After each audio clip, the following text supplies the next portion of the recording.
So my holidays went pretty okay for the most part, except for the part where I was traveling, because that's when everything went to shit. Yeah. So my plan for the holidays was I would go visit my girlfriend in Nebraska. I would spend the holidays with her family the week before, and then I would come back home and spend the holidays with my family.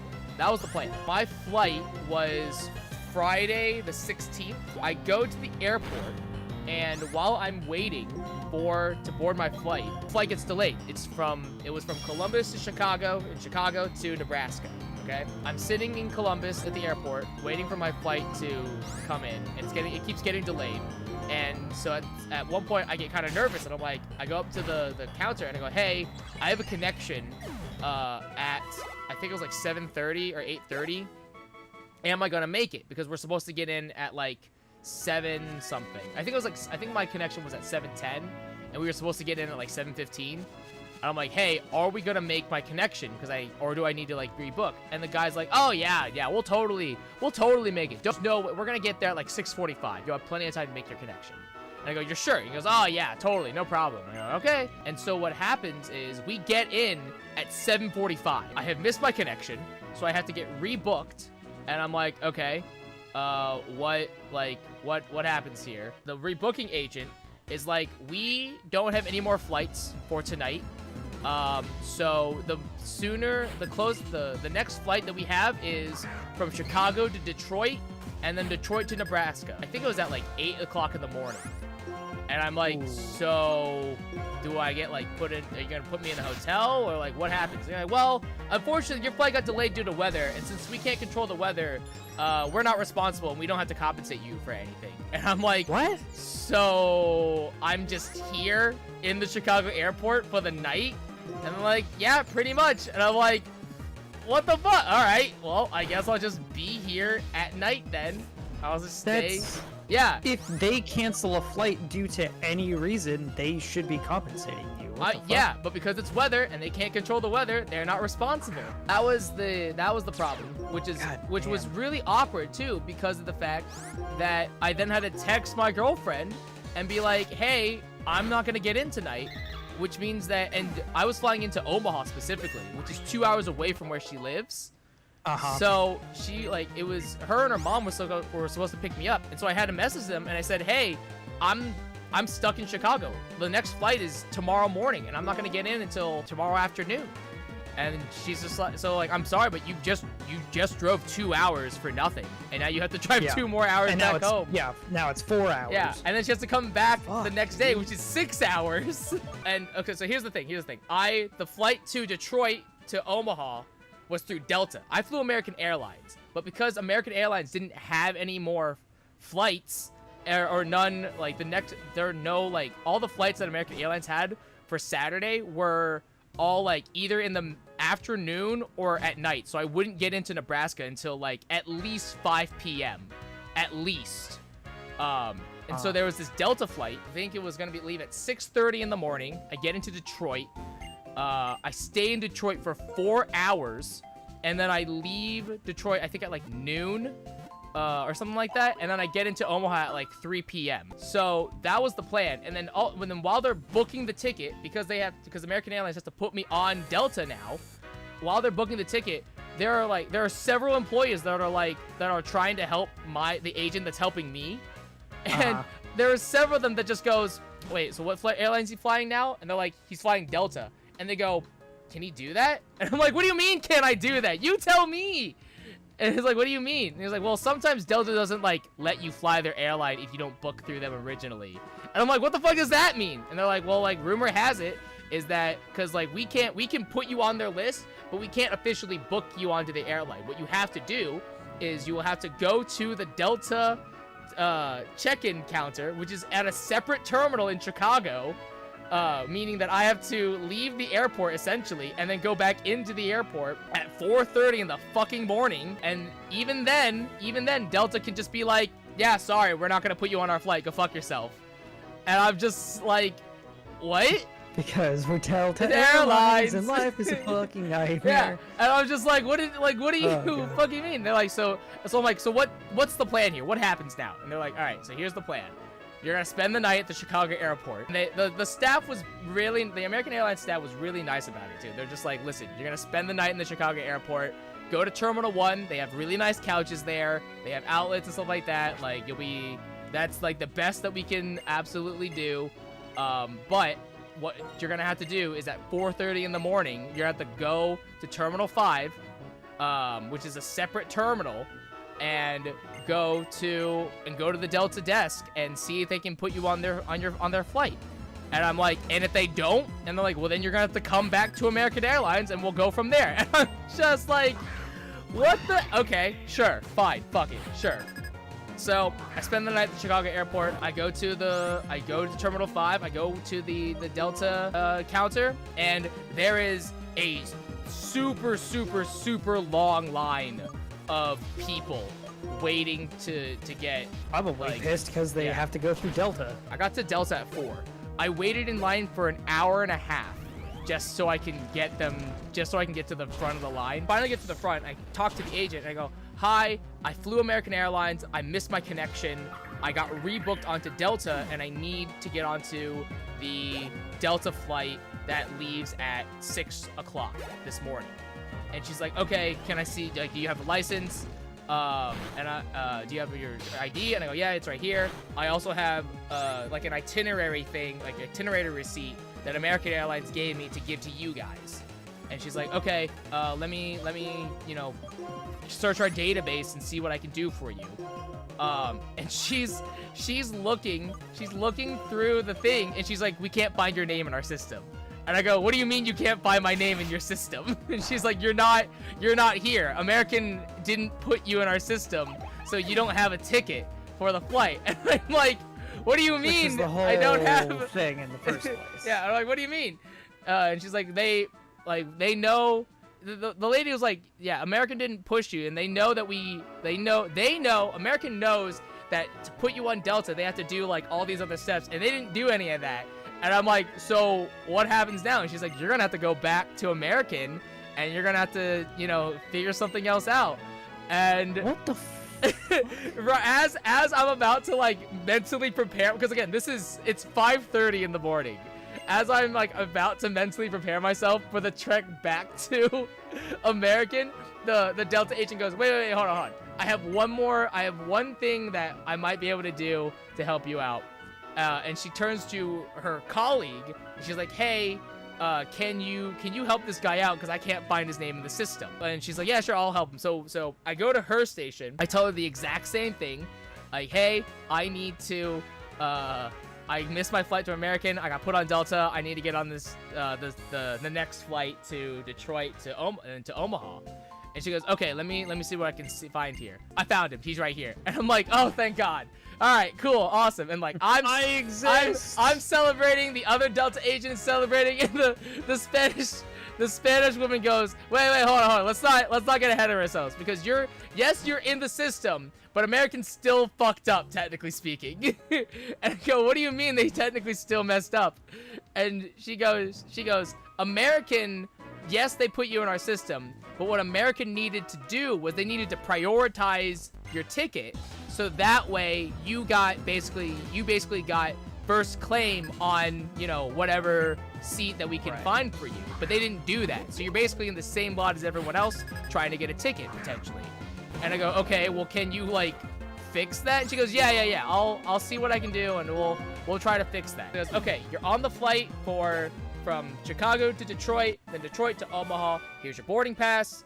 You're all set to go. I bought insurance for my trip, and I was like, what all does this insurance actually cover? Turns out the insurance doesn't cover... It covers a lot of stuff, but it's a lot of stuff that, like, you don't want to have happen in general. So, like, a lot of the stuff that the insurance covers is, like, if you get sick, if you have to go to the hospital, if someone dies, if terrorists hijack your plane. Like, Jesus. It's all, like, extreme cases of, wow, your trip got hella fucked. So I get to Detroit. I hang out in Detroit. I get on my flight I'm getting ready to get on my flight to Omaha. and my flight gets a little bit delayed, but it's only by like, I think it's like an hour or so. It's nothing super crazy. And then I finally make it to Omaha, and everything's fine. Okay. The week is going on. It's passing by nice and casually. Tuesday or Wednesday, my girlfriend's talking to her mom, and she's like, hey, there's a big winter storm that's coming in. Maxwell might want to, you know, take a look at his travel plans and maybe reschedule. And I'm like, okay, I'll take a look at what they have, and we'll kind of go from there. And sure enough, American Airlines is like, yeah, there's a severe winter storm coming. So if you want, we will rebook your flight for free, no extra charge. And I'm like, okay, that's nice. So we'll do that then. I moved up my flight to the 22nd on Thursday. And the plan was then instead of flying the 23rd from Omaha to Chicago and Chicago to Columbus, I would move my flight up a day, and I would fly from Omaha to Charlotte, North Carolina, and then North Carolina to Ohio. That was the new plan for on Thursday. I will say that this next part of the story is definitely my fault. This next part of the story is definitely my fault. I am 100% in the wrong here. I'm like 70% in the wrong. So my flight gets delayed 2 hours, okay? It leaves at 3:30. We get into Omaha, I think at like noon-ish or so. We have like 2-3 hours to kill. My girlfriend and I, we decided to go get some lunch. By the time we finish eating, I think it's like 1:30, maybe 1:45, something like that. Because my girlfriend has 2 brothers, okay? And she's still in the process of buying Christmas gifts for them. She was thinking about buying a rice cooker for one of the brothers. And I'm like, oh, hey, we have some extra time. Do you want to go to the Asian grocery store around here, or some of the Asian grocery stores, and see if we can find a rice cooker for him? So we're like looking at some, trying to like kind of guess what places would have rice cookers. And we're like, okay, let's pick this one. It's kind of far away, but like it's not too far. It should be fine. It was significantly farther away than we thought it was. So that was the first problem. Found the rice cooker, which is nice. But by the time we get the rice cooker and we drive all the way to the airport, it's like 3 o'clock at this point. So my flight leaves in half an hour. I go to the bag check-in place. I'd already checked in the night before. I'd already paid for my checked bag. All I needed to do was print the tag and drop the bag off. That's all I needed to do. I'm like, hi, I've checked in. I just need to print a bag tag and drop my bag off. And I just tried the kiosk, and it says there's an error. I need to see an agent. And she goes, okay, well, what flight are you supposed to get on? And I go, I'm supposed to get on this flight to Charlotte, North Carolina. And she goes, oh, yeah, you're too late.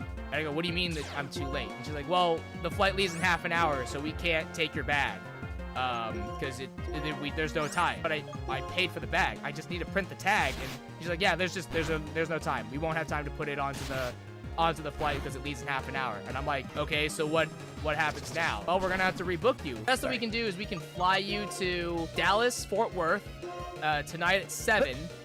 You spend the night in Dallas, and then you leave Dallas, go to Chicago, and then you fly from Chicago to Ohio. Again, keep in mind that this is 3 o'clock in the afternoon. That Dallas flight didn't leave until 7 at night. The new plan now is I stayed in the Omaha airport for 4 hours, went to Dallas, got into Dallas at 9 p.m. or something like that, and then I had to stay the night in the Dallas airport. You just sleeping on like the couch or something? Yeah. Ugh. So praying to God nobody steals your shit. Yeah, pretty much. Left Dallas at 5 o'clock in the morning, and then got into Chicago at 7:30. And the plan was I would get onto my Chicago connection from Chicago to Columbus, which would leave at 8:15, and I would get into Columbus at around 10:30 in the morning. This is where things started to go off the rails. So again, I get in at 7:30, and I get a notification saying that my 8:15 flight from Chicago to Columbus has been canceled. So I get rebooked. I go to the counter, and they're like, okay, so what we can do is we can put you on the next flight that leaves at 12:45. That flight then gets canceled. At this point, because that's the second flight that gets canceled, they don't have any more seats left. So then I have to get put on standby, which is essentially like if someone doesn't show up, then they just start giving away seats basically for the flight. I think that flight was at like 3 something or something like that. That flight then gets canceled. So then I get moved on to the last flight of the night. I get moved on to the last flight of the night, which was supposed to leave at like 7 o'clock at night. On the list of standby, I'm number 7 out of like 40 some people basically. They're like calling boarding. They're calling, you know, people to go, like they're calling names and whatnot. It was essentially like watching people get onto the lifeboats on the Titanic while I was still on the Titanic and it was sinking. Like we need to go fast. I was literally like waiting for people. I was just like hoping, because again, it's like lottery essentially of like who gets to go onto the lifeboat and who gets to stay in Chicago. But so while I'm waiting, I'm waiting with a bunch of other people. And it's like there was a couple that was like going around asking people, you know, what number are you? Like where do you are you on standby? What number are you? And I found out that they're like number 13 and 14. And so they're like asking other people, hey, what number are you guys? And the other couple's like, oh, we're 15 and 16. And so the first couple goes, oh, okay, you're one spot, you're you're right behind us. And they look to me and they go, hey, what number are you on standby? And I go, oh, I'm number 7. And the guy goes, I will give you $20 to give you your seat. And I go, no deal. He goes, $40. I'm like, no, not happening. He goes, 60? I'm like, dude, I spent the night here once. I don't want to do it again. So they call my name, and I'm like, oh, bitchin'. And I made it on, so I make it onto the flight. I sit in my seat, putting my bag down. I'm, getting situated, and the pilot comes on intercom, and he's like, hello, welcome to flight blah, blah, blah, blah, blah, from Chicago to Columbus, Ohio. We're just getting ready to de-ice the plane and and refuel, and we'll be along shortly. 15 minutes go by, and the pilot comes onto the intercom again, and he goes, hey folks, I have some bad news. By the time we refuel and de-ice the plane, our timer to take off will have ended, and so we won't be able to fly, and thus this flight has to get delayed until Saturday morning at 8:30 in the morning. So what we have to do is we have to deplane flight. The good news is that this flight is delayed. Everybody on the flight currently will be guaranteed to get on the flight tomorrow morning. And we're like, okay, I guess fine. So now at this point, I again, for the second time, have to spend the night in the Chicago airport. I'm standing in line with everybody else to get our new boarding passes for the next morning. And the staff comes up to us and goes, hey, so we just got a call from upper management and the flight has officially been canceled. So it will not be taking off to Saturday morning. Therefore, meaning that everybody in this line has to get rebooked again for other flights Saturday instead. And I'm just like, what the actual fuck? Like, what do I have to do here? I just want to go home. Yeah, I'm just like, I just want to go fucking home. All right, I'm on Route 6 now. All in the process of getting rebooked again. They're like, okay, we have another flight on we're gonna put you on standby for another flight Saturday, and that flight is gonna be 8 o'clock in the morning. And like, all right, we're gonna put you on, you're gonna be put on that standby flight. If you don't make it to that flight, we will for sure be able to put you onto a 1:15 flight from Chicago to Columbus Saturday. So yeah, you can try to get on sooner, but you'll be on standby. And I'm like, okay, that's fine. And I'm like, you guarantee the fact that I'm gonna have a ticket for the 1:15 flight? And they're like, yes, absolutely. And I'm like, okay, fine. Spend the night at the airport again, Friday night. Saturday rolls around, try to get on the 7 a.m. flight. Takes off. That flight takes off at 7 a.m. Because I'm on standby though, I didn't make it, which feels bad. I'm like, okay, well, I am guaranteed to have a seat on the 1:15 flight. All I need to do is make sure that they print me a boarding pass and give me an actual seat, because they can't. When I got rebooked, they couldn't pick me a seat. They're like, you have to go to the actual gate counter, and they have to give you a seat there. And I was like, and they have to do it, right? And they go, yes, they have to give you a seat. If anyone tells you that they can't, they're lying to you. So I went up there and I'm like, no, I need a seat assignment. And they're like, oh, thank God. Here's your boarding pass. Here's your seat assignment. You're good to go. And I go, bitchin', awesome. I'm at the gate waiting for the plane. My flight was supposed to take off at 1:15. It got delayed, I think, by 2 hours. Finally, they started doing boarding call, all that good stuff. And, you know, they're going through, they're boarding the plane. I get on the plane. I sit down. I put my bag down. Coincidentally, while they're boarding still and I'm sitting in my seat, I look out my window and I can see them loading the luggage onto the plane. And so I'm like looking and I'm like, okay, they're loading the luggage onto the plane. That's good. That's a good sign. That's also a step in the right direction. A thought crosses my mind and I'm like, oh, right. I checked the bag. Through all of this madness, I had to make sure that my bag makes it onto the flight. Because I can see them load all the luggage, I'm like looking to see if I can find my bag. And sure enough, like they're loading the luggage and I can see my bag is the next one to go onto the conveyor into the plane. And this is the sad part about this whole thing. This is the saddest part, is I had to watch the airport people take my bag, go to put it onto the conveyor belt to load onto the plane, only to have another person go, the plane's too full, we can't put any more bags on. So then they took my bag and they put it back onto the cart and they whisked it away somewhere into the airport. And I immediately messaged my mom, who's picking me up, and I go, my bag's not gonna make it to Columbus, Ohio. And she goes, how do you know? And I go, I literally watched them not put it onto the plane. And then the flight took off and I made it to Ohio.